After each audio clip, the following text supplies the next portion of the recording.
Welcome to NSM's Ear Tutorials. In this video lesson, I may be wrong in some of my observations and hence my statements are subject to correction, and so too my Urdu script. Why English is easy to teach and learn? First, let us take writing words. There are many words in English whose spelling and pronunciation do not go together.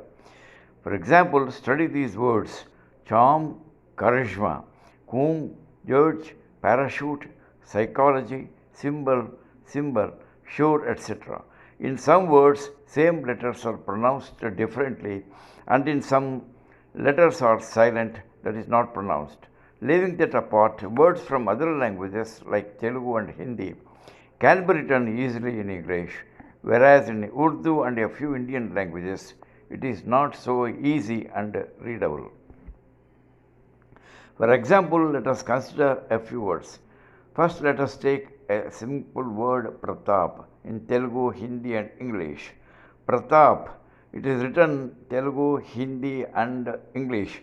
They are read as written, but it is not so in Urdu. The word Pratap is written like this. It is read and pronounced as Partap. Take a very common word school. It is also written like this in Urdu. In northern Indian states, it is pronounced as Iskul or Sakul. So too, skill. It is read and uttered as Iskil or Sakil. Exceptions are always there, of course. Only well trained English language teachers can utter them correctly.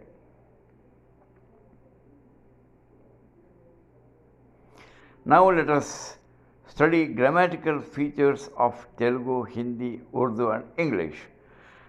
It is said that Sanskrit is highly inflected language and English is least inflected language.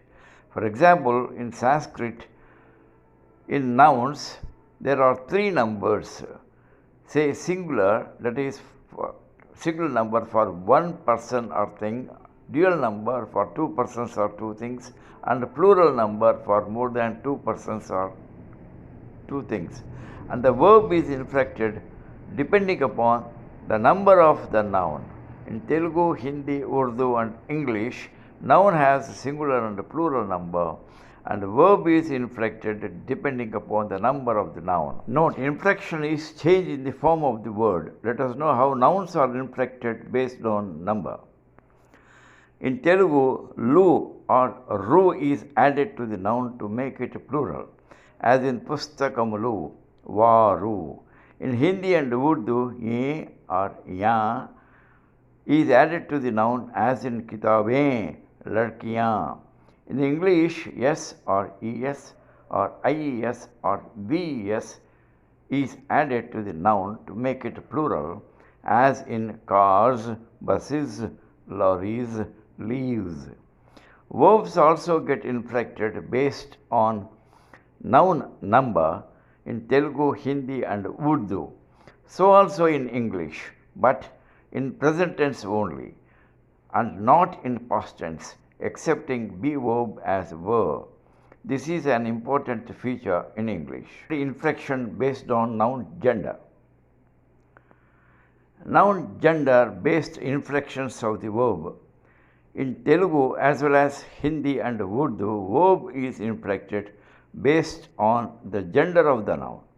Here are a few examples to illustrate. Telugu, Ramudu vastunnadu, Sita vastunnadi.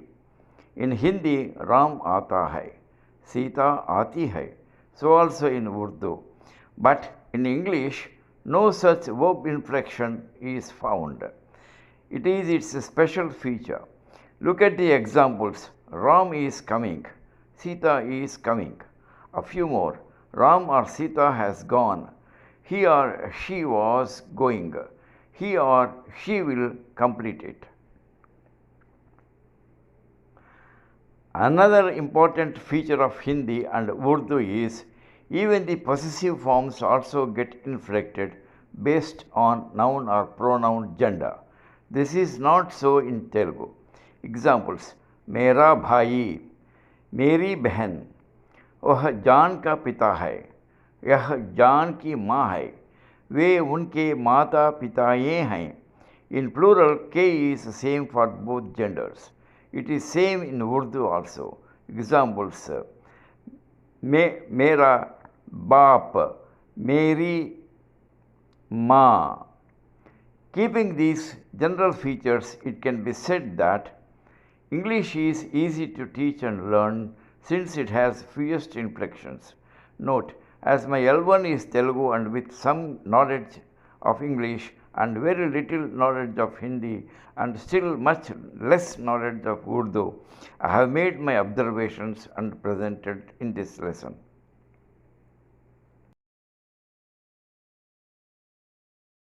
A few more examples for study. Take words smaran.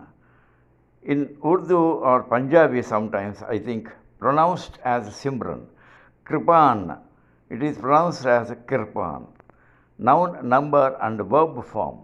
Telugu, Ramudu Velladu, Sita Vellindi. Ramudu Mariyu Sita Iddaru Vellinaru. Hindi, Ram ne बनवास गया, सीता भी उनके साथ गई.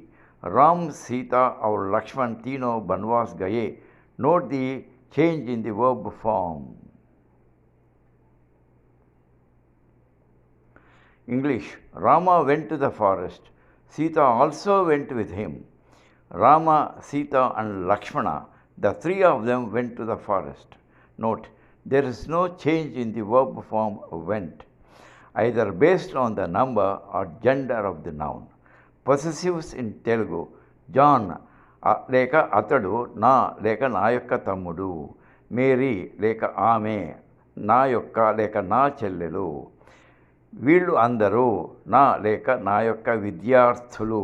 English, John is my brother, Mary is my sister, these are all my students. Note, the possessive form my doesn't change based on either number or gender of the noun, but in Hindi and Urdu, possessive form changes.